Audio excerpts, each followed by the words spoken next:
반갑습니다. 돌집사TV입니다. 자, 이번에 3과목 보도록 하겠습니다. 46번. 아래 글 상자에서 설명하고 있는 유통 마케팅 조사의 표본 추출 유형으로 옳은 것은 보겠습니다. 자, 모 집단이 상호 배타적인 집단으로 나뉘어진다. 그 조사자는 나누어진 배타적인 집단들 중 면접할 몇 개의 집단을 표본으로 추출한다. 자, 그리고 확률 표본 추출 중 한 유형이다 라고 되어 있는데, 지금 이 내용 같은 경우에는 우리 군지 표본에 대한 내용이라는 거 일단 알아두시면 되고요. 나머지 보기에 있는 내용들도 알아볼게요. 자, 단순 무작위 표본이라는 거는 모집단의 모든 표본들을 무작위로 추출해서 보는 것이라고 보시면 될 것 같고요. 그리고 층화 확률 표본은 모집단을 동질적인 몇 개의 층으로 나눠서 각 층, 각 집단이 되겠죠? 각 층으로부터 무작위로 추출을 해내는 것이다 라고 보시면 되겠고요. 자, 판단 표본은 조사 목적에 적합한 모집단으로 판단되는 특정 집단으로부터 표본을 추출하는 것이다 라고 보시면 되겠고요. 자, 할당 표본, 모집단을 동질적인 몇 개의 층으로 나눠 각 층으로부터 판단, 자기적으로 추출한다. 즉 할당 표본과 층화 확률 표본은 이 추출 방법이 다르죠. 자, 그리고 군지 표본 문제 나왔죠. 모집단이 상호 배타적인 집단으로 나눈 후 면접할 몇 개의 집단으로 표본으로 추출하는 것이 군지 표본이다 라고 알아주시면 좋을 것 같습니다. 자, 47번. 고객 관리에 대한 설명으로 옳지 않은 것은, 자, 1번부터 보면서 풀어볼게요. 1번. 일반적인 새로운 고객을 획득하는 것보다 기존 고객을 유지하는 데 드는 비용이 더 높다라고 되어 있는데, 자, 이게 틀린 내용이네요. 바로 나왔네요.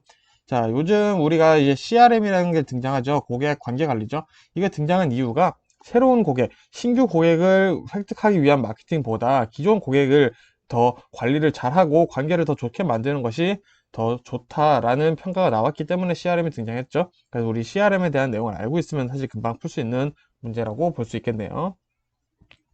48번. 고객에 대한 원활한 판매 서비스를 위해 판매원이 보유해야 할 필수적 정보들로 옳지 않은 것은, 자, 한번 보겠습니다. 자, 기업에 대한 정보.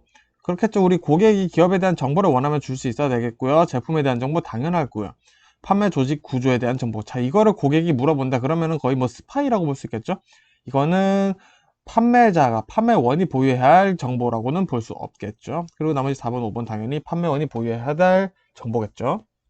자, 49번. 가격에 관한 설명으로 가장 옳지 않은 것은, 1번부터 보면서 풀어보겠습니다. 1번. 마케팅 관점에서 가격은 특정 제품이나 서비스의 소유 또는 사용을 위한 대가로 교환되는 돈이나 기타 보상을 의미한다. 자, 이게 맞는 말이겠죠. 2번 볼게요. 대부분의 제품이나 서비스는 돈으로 교환되고 지불 가격은 항상 정가나 견적 가치와 일치한다. 자, 라고 되어 있는데, 이 제품이나 서비스에 따라서 지불 가격은 항상 변할 수 있겠죠. 자, 그래서 이거는 문제를 잘 읽어보면 사실 풀 수가 있는 문제인 것 같고요. 자, 이 지불 가격이라는 거는 결국 우리 회사에서 진행하는 마케팅이나 그런 환경, 주위 환경 변화, 상황에 따라서 가격 전략이 발생된다라고 보시면 되겠죠. 즉, 가격 전략에 따라 지불 가격은 언제든지 바뀔 수 있다는 거 알아두시면 되겠습니다. 자, 50번. 가격 탄력성은 가격 변화에 따른 수요 변화의 탄력적인 정도를 나타낸다. 가격 탄력성에 대한 설명으로 가장 옳지 않은 것은, 자, 이 가격 탄력성이 뭔지 일단 간단히 좀 알아보고 넘어가겠습니다. 자, 가격 탄력성이라는 것은 가격에 대한 수요의 탄력성이에요. 즉, 이게 무슨 말이냐? 가격이 상승하면은 수요량은 감소하겠죠. 그럼 가격이 떨어지면은 수요량은 증가하겠죠. 자, 이 얘기를 이제 가격 탄력성으로 보겠다라는 거예요. 그래서 가격 탄력성이 낮다 라고 본다면 수요량의 증감이 비교적 덜하다. 자, 그러면은 우리 가격의 상승폭도 덜하다라는 거겠죠. 자, 그러면 가격 탄력성이 높다라는 것은 수요량의 증감이 가격에 따라 차이가 난다. 즉, 가격이 상승했을 때 수요량이 감소하고 가격이 하락했을 때 수요량이 증가하는, 이게 가격 탄력성이 높을 때 눈에 띈다라고 볼 수 있겠죠. 그래서 이 내용으로 봤을 때 정답이 되는 건 3번입니다. 더 많은 보완적인 재화, 서비스가 존재할수록 가격 탄력성이 높다. 자, 가격 탄력성이 높은 거는 우리 수요량이 증감이 눈에 띄는 거라고 말씀드렸죠.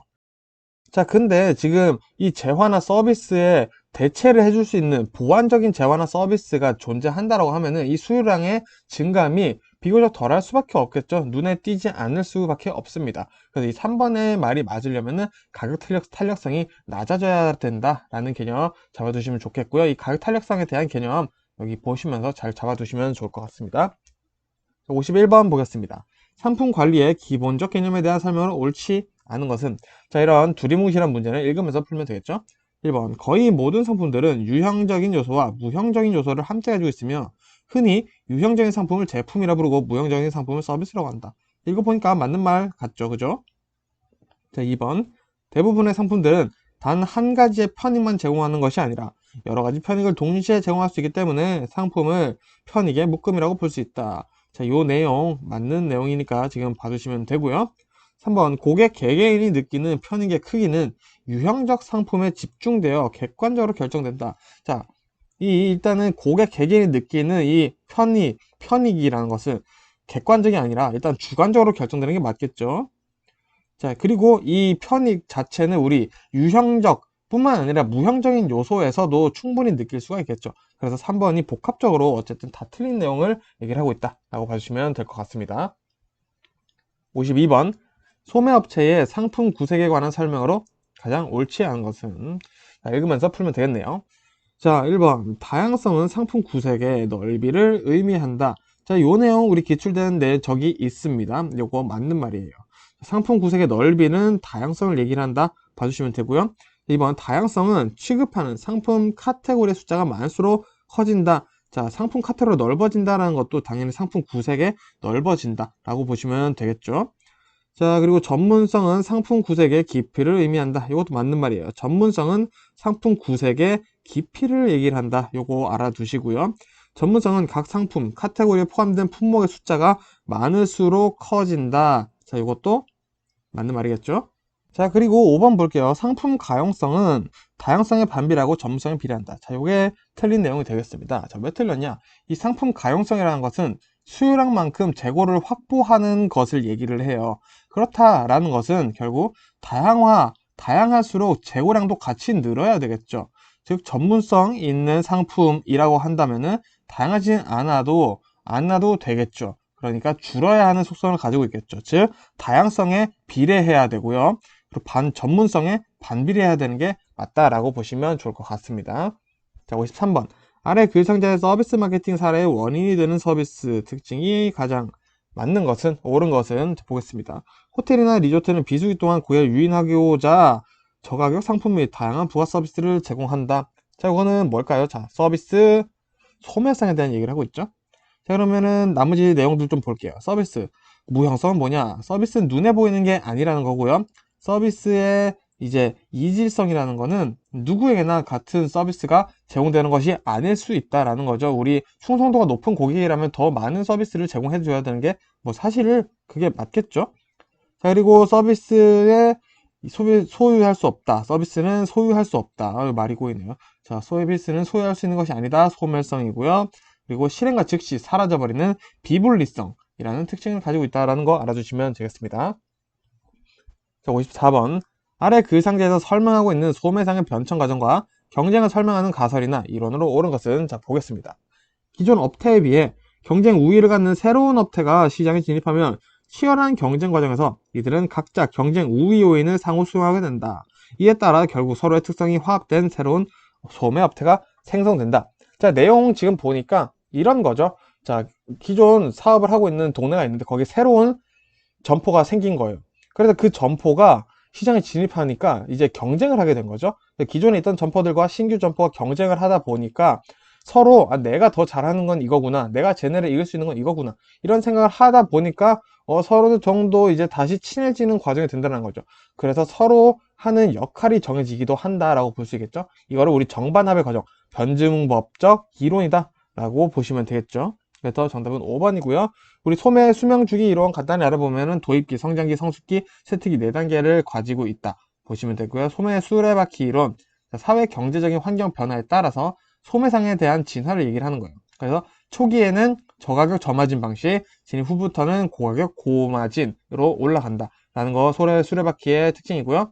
소매 아코디언, 자, 소매 수레바퀴랑 비슷하죠. 근데 이 소매점은 시간이 흐르면서 전문화된 한정 상품의 소매 형태로 진화하고 다양한 전문적인 상품을 취급한다. 즉, 확대 수축과 확대의 순서를 겪는다 라고 알아두시면 되겠죠. 자, 55번. 상시 저가 전략 EDLP와 비교했을 때 고가 전략과 가진 장점으로 옳지 않은 것은, 자, 한번 보겠습니다. 자, 고객의 지갑 가치를 높이는데 효과가 있다. 자, 요거는 고저 가격 전략. 고가가 아니죠. 고저 가격 전략이라고 볼 수 있겠죠. 요 장점이라고 볼 수 있겠습니다.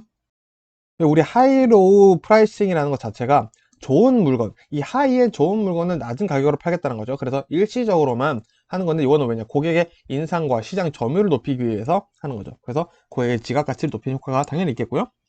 2번, 일부 품목을 저가 미끼 상품으로 활용할 수 있어 고객을 매장으로 유인할 수 있다. 자, 이것도 맞는 말입니다. 이것도 맞는 말이고요. 한번 광고 및 운영비를 절감하는 효과가 있다. 자, 요거는 그렇지 않죠. 자, 왜냐? 지금 3번 같은 내용에서는 EDLP의 장점이에요. 상시 저가로 팔다 보니까 굳이 마케팅 비용이 필요하지 않다라는 이론이죠. 자, 근데 우리가 고저 가격 전략을 했을 때는 지금 엄청 비싼 건데, 엄청 좋은 건데 싸게 팔고 있다는 것을 홍보를 해야겠죠. 그래서 이 광고 및 운영비 절감한 효과는 EDLP에 있다라고 알아두시면 좋을 것 같습니다. 자, 56번. 아래 글 상자는 유통구조의 변화를 일으키고 있는 현상에 대한 설명이다. 괄호 안에 들어갈 단어로 옳은 것은 보겠습니다. 땡땡 증가로 인해 대형마트의 방문 횟수가 줄어들고 근거리에서 소량의 필요한 물품만 간단히 구입하는 경향이 늘고 있다. 그 결과 근처 편의점이나 기업형 슈퍼마켓 방문 횟수를 증가시킬 수 있다. 자, 요 내용 우리 왜일까요?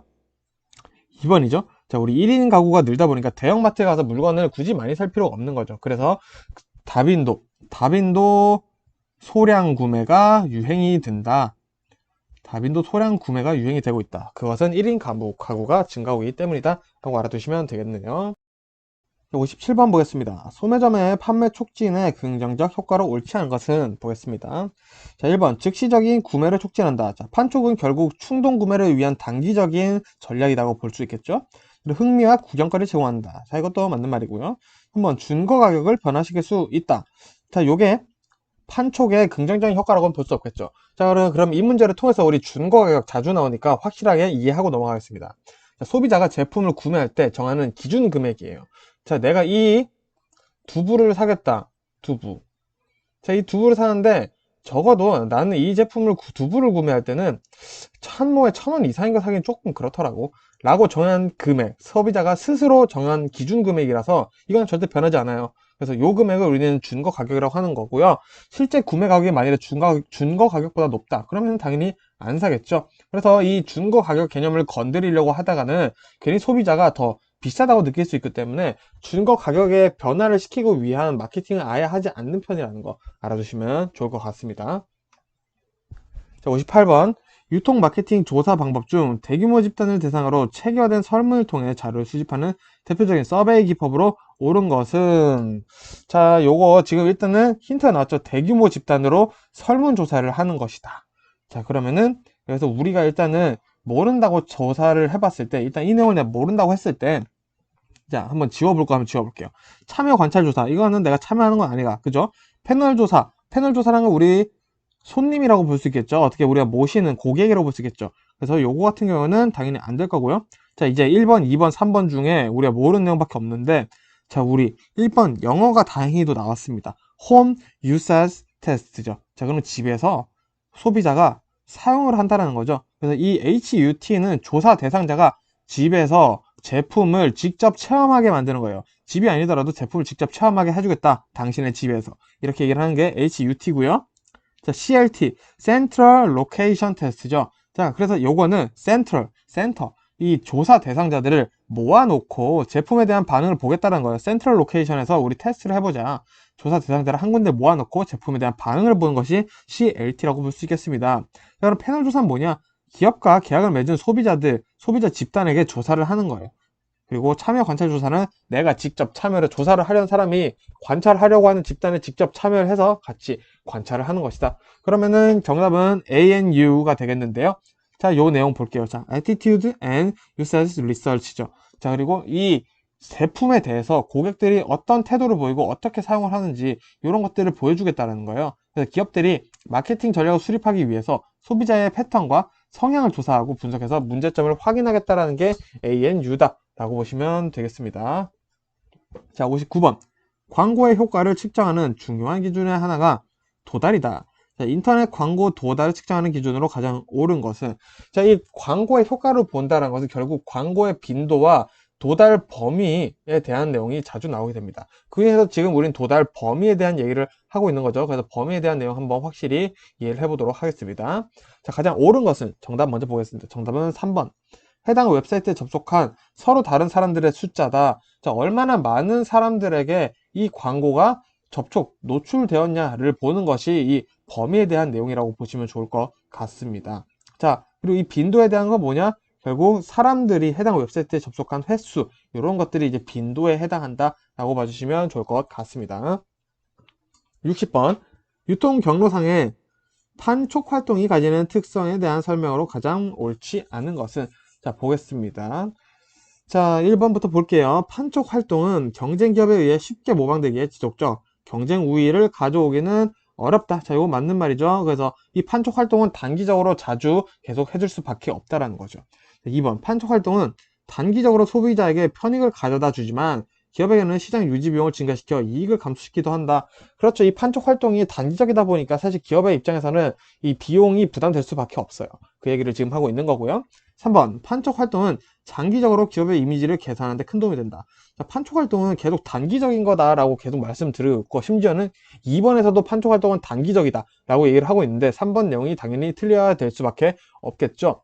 자, 그래서 이 판촉에 대한 내용을 하나 더 좀 추가를 해서 우리가 공부를 해보자면, 판촉을 너무 남발했다가는 원래 싼데 이거 비싸게 파는 거 아니야? 라는 의심을 사게 해줄 수도 있다는 거예요. 소비자 심리에. 그래서 이 판촉은 너무 막 남발해서는 또 안 된다 라고 알아두시면 좋을 것 같고요. 나머지 내용은 보면서 넘어가도록 하겠습니다.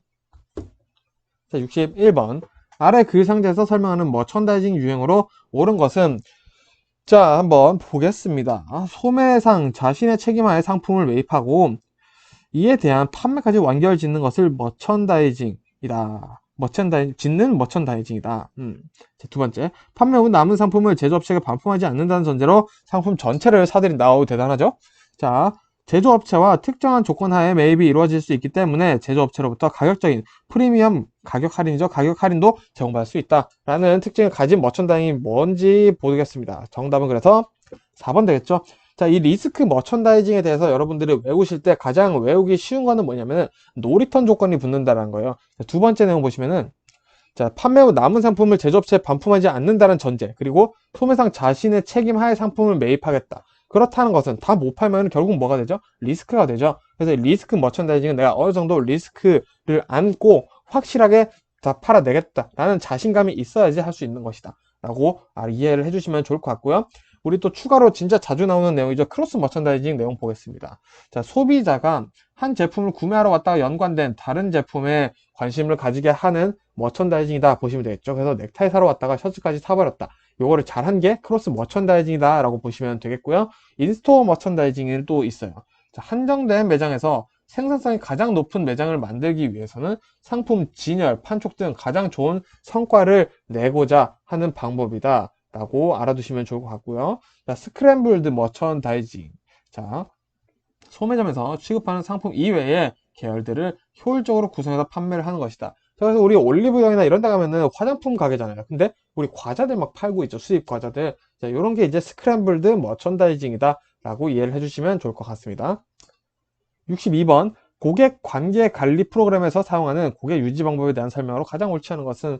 자, 요런 내용들 읽어보면은 너무 뻔하기 때문에 정답부터 보겠습니다. 정답 5번이에요. 자, 쿠폰 제공 이벤트. 신제품을 소개하거나 기존 제품에 대한 새로운 자극을 만들기 위해 시험적으로 사용할 수 있는 양만큼의 제품을 제공하는 방법. 자, 요거는 쿠폰이 아닌 거는 읽어봐도 알잖아요. 우리 요거를 뭐라고 부르죠? 샘플이라고 부르죠? 너무 당연한 문제이기 때문에 이런 문제는 읽으면 그냥 풀 수 있는 뉘앙스들이 나온다라는 거 정도만 알아두시고 넘어가면 될 것 같아요. 63번. 소비자가 점포 내에서 걸어다니는 길, 궤적을 동선이라고 한다. 이런 동선은 점포의 판매 전략 수립에 매우 중요한 고려였다. 동선에 대한 일반적으로 설명이 옳지 않은 것은? 자, 문제 길어요. 그죠? 결국에는 동선에 대한 내용으로 옳지 않은 것을 고르라는 거죠. 자, 요런 두리뭉실한 문제 읽으면서 풀 수 있겠죠. 자, 1번. 소매 점포는 고객 동선을 가능한 길게 유지하여 상품의 노출 기회를 확보하고자 한다. 저거 맞는 말이죠. 자, 2번. 고객의 동선은 점포의 레이아웃에 크게 영향을 받는다. 당연하죠. 그쵸? 우리가 레이아웃을 다 이제 진열대로 세웠는데 다 쓰러뜨리면서 다닐 수는 없잖아요. 자, 3번. 동선은 직선적 동선과 곡선적 동선으로 구분되는데 백화점은 주로 직선적 동선을 추구하는 레이아웃을 하고 있다. 자, 우리 직선형 동선이라고 한다는 것은 약간 격자형 레이아웃에 해당합니다.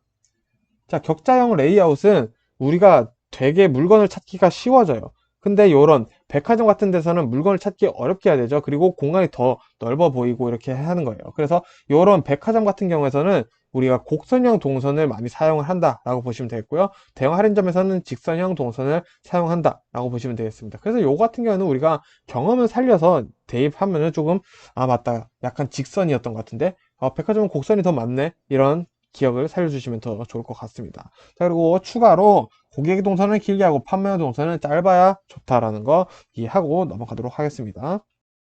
64번 보겠습니다. 소매점에서 사용하는 일반적인 상품 분류 기준으로 옳지 않은 것은? 자, 보겠습니다. 1번 소비 패턴을 중심으로 한 분류. 자, 상품 분류의 기준은 소비 패턴이 일단은 중요하겠고요. 2번 TPO, 타임 플레이스 오케이션이죠. 시간, 장소, 상황이죠. 자, 이 시간, 장소, 상황도 굉장히 중요하고요. 3번 한국 표준 상품 분류표 중심으로 한 분류다. 자, 이렇게 해서는 뭐 당연히 안 되겠죠. 정답은 3번이고요. 자, 한국 표준 상품 분류표라는 건 일단은 표잖아요. 이거는 그래서 사업자 업종 코드 검색 방법이에요. 그래서 요거는 뭐 전혀 상품 분류 기준이라고는 쓸 필요가 없다라고 보시면 되겠고요. 자, 그럼 소매점의 상품 분류 기준 4가지만 보고 넘어갈게요. 그래서 소비 패턴, TPO, 대상 고객, 상품의 용도를 파악해서 상품을 분류한다 라고 알아두시면 될 것 같습니다. 65번 보겠습니다. 상품들을 상품 계열에 따라 분류하여 진열하는 방식으로 특히 슈퍼마켓이나 대형 할인점에서 주로 채택하는 진열 방식은 자, 요 문제 잘 읽어보시면 답이 있습니다.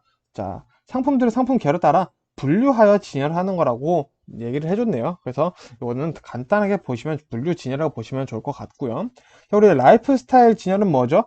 소비자의 생활을 가상으로 보여주는 상품 여출이라고 보시면 되겠죠.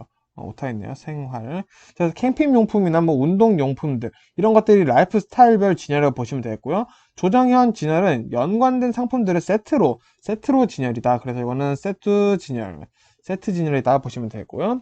자, 그리고 주제별 진열은 시즌별, 상품별, 행사별 이렇게 컨셉이 있게 진열을 하는 거다. 그래서 이 라이프 스타일별과 주제별이 약간 헷갈리실 수도 있어요. 그래서 이 개념 차이 잘 이해를 해주시면 좋을 것 같고요. 자, 그리고 개방형 진열. 고객이 상품을 마음껏 선택할 수 있게 그냥 개방해놓고 진열을 하는 거다 라고 이해를 해주시면 좋을 것 같습니다. 자, 66번. 제조업체의 촉진 전략 중 푸시 전략에 대한 설명으로 옳지 않은 것은? 푸시 풀 전략 거의 매번 나온다라고 봐도 되겠죠. 자, 1번부터 보면서 이해해 보겠습니다. 자, 최종 소비자 대신 중간 상들을 대상으로 하여 판매 촉진 활동을 하는 것이다. 자, 여기 푸시죠. 제조업자에서 도매상, 도매상이 소매상, 소매상이 소비자 이렇게 내리갈굼하는 형태를 보이는 게 푸시 전략이죠. 2번 소비자를 대상으로 촉진할 만큼 충분한 자원이 없는 소규모 제조업체들이 활용할 수 있는 촉진 전략이다. 자, 그렇죠. 사실 소비자를 위해서 소비자에게 바로 광고를 때려버리려면 돈이 굉장히 많이 들죠. 그래서 이게 우리가 이런 광고 형태를 띌 수 없는, 이런 판촉을 할 수 없는 형태를 띄면 푸시 전략을 하는 게 맞다라고 보면 될 것 같고요. 3번 제조업체가 중간 상들의 자발적인 주문을 받기 위해 수행하는 촉진 전략을 말한다. 자, 이거는 우리 정확하게 풀 전략에 대해서 얘기를 하고 있습니다. 자, 왜냐? 이 중간 상들의 자발적인 주문이라는 거는 소비자들이 중간 상들한테 요청을 했다는 뜻이에요. 자, 우리 TV 광고 보니까 자꾸 제가 삼리호빵을 좋아해서 예를 드는데 삼리호빵 광고가 계속 나와요. 그래서 우리 마트 가서 삼리호빵 없어요? 했는데 없어요. 그러면 이 중간 상들이 제조업자에게 문의를 하겠죠. 저희 삼리호빵 좀 주문할게요. 요거를 노리는 것이 바로 풀 전략이다. 그래서 이 풀 전략은 소비자가 직접적으로 움직이게, 바로 움직이게 만드는 느낌이 들어있다. 라고 알아두시면 좋을 것 같습니다.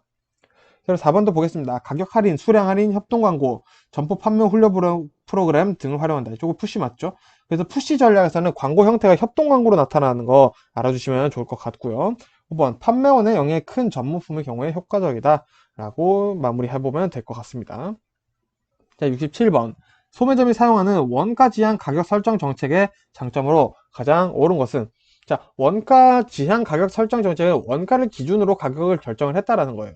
그래서 이 장점으로 보면은 정답 3번 되겠죠. 가격 책정이 굉장히 단순하고 소요 시간이 짧아요. 원가는 이미 정해져 있기 때문에 내가 여기에 마진을 몇 퍼센트 붙이냐 하면은 내가 팔려고 하는 가격이 나오겠죠.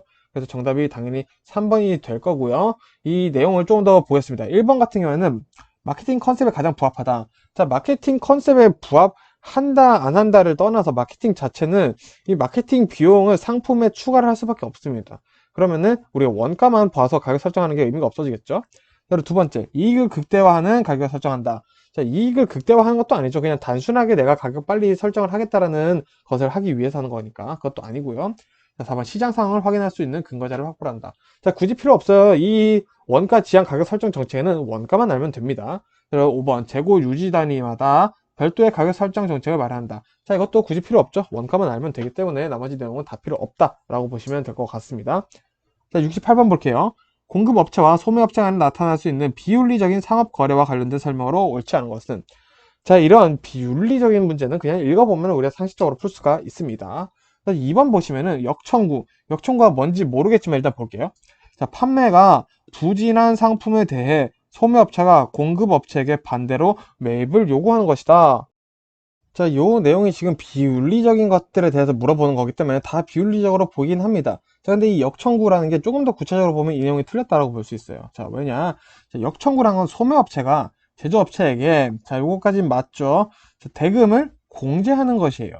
자, 그래서 왜? 제품 반응이 너무 안 좋아서 너무 안 팔리는 거예요. 그런 경우에 송장에서 대금을 공제하는 것을 우리는 역청구다라고 얘기를 한다라고 알아주시면 좋을 것 같습니다. 자, 그리고 나머지 내용들도 조금 중요한 것만 좀 보면은 우리 회색시장, 외국에서 생산된 자국 브랜드 제품을 브랜드 소유자 허가 없이 자국으로 수입하여 판매하는 것을 회색시장이다 라고 얘기를 하고요. 그리고 거래 거절이란 뭐냐? 거래하고 싶은 상대방과 거래하고 싶지 않은 상대방을 구분하는 경우에 발생한다. 그래서 이것도 비윤리적인 상업 거래다 라고 얘기를 하고 있다는 거 알아주시면 좋을 것 같습니다.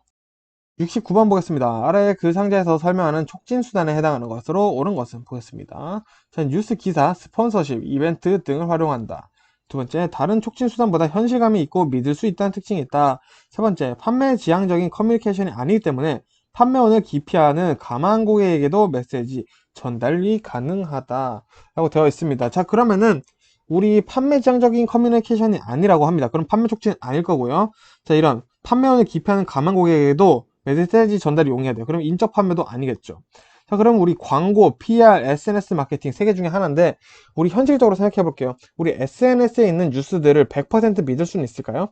자, 근데 2번 보면은 다른 촉진 수단보다 현실감이 있고 믿을 수 있대요. 자, 그러면 우리 죄송하지만 SNS 마케팅은 조금 신뢰가 아무래도 일반 공영 매체보단 떨어진다라고 볼 수 있겠죠. 그래서 SNS 마케팅 두 번째 힌트로 우리가 한번 이해를 해봤고요. 자, 광고 보겠습니다. 광고, 우리 뉴스 기사, 스폰서십, 이벤트 이런 것들로 우리가 광고를 할까요? 자, 스폰서십, 뭐 이벤트 이런 거면 모르겠는데 뉴스 기사가 들어갔기 때문에 또 광고가 될 수 없겠죠. 그래서 4번을 보니까 PR, Public Relation으로 되어 있네요. 야, Public, 공공적인 거죠. 그래서 굉장히 객관성이 있다라는 단어이기 때문에 우리가 4번으로도 유추를 해볼 수가 있겠고요. 지금 여기 있는 내용은 또 PR에 대한 내용이다 라고 같이 이해를 해주시면 될 것 같습니다. 자, 70번. 유통 경로의 성과 평가 방법 중 재무 성과를 평가하기 위해 사용되는 지표로 가장 옳은 것은 자, 재무 성과를 평가하기 위한 지표인 거죠. 자, 그러면은 한번 보겠습니다. 1번. 순자본 수익률, 자기자본 이익률, 매출액 증가율, 부가가치 자본 생산성, 재고 회전율. 자, 이렇게 되어 있는데 자, 우리 정답은 4번이 되겠죠. 자, 우리 재무 성과 해당하는 거, 이 재무에 해당하는 건 결국 순자본, 수익률이고요. 그리고 매출액 증가, 자기 자본 이익률, 그리고 재고의 회전율, 이런 것들이 있는데, 자, 부가가치 자본 생산성, 부가가치 자본 생산성이다. 라고 하는 거는 우리 재무 성과를 평가하기 위한다는 건 결국 생산성이라는 단어와 상충될 수밖에 없겠죠. 그래서 요 단어 잘 파악하신 분들이라면 4번 선택하실 수 있다라고 볼 수 있을 것 같습니다. 자, 이렇게 해서 3과목 마무리 해보겠고요. 저는 4과목으로 인사드리도록 하겠습니다. 고생 많으셨습니다.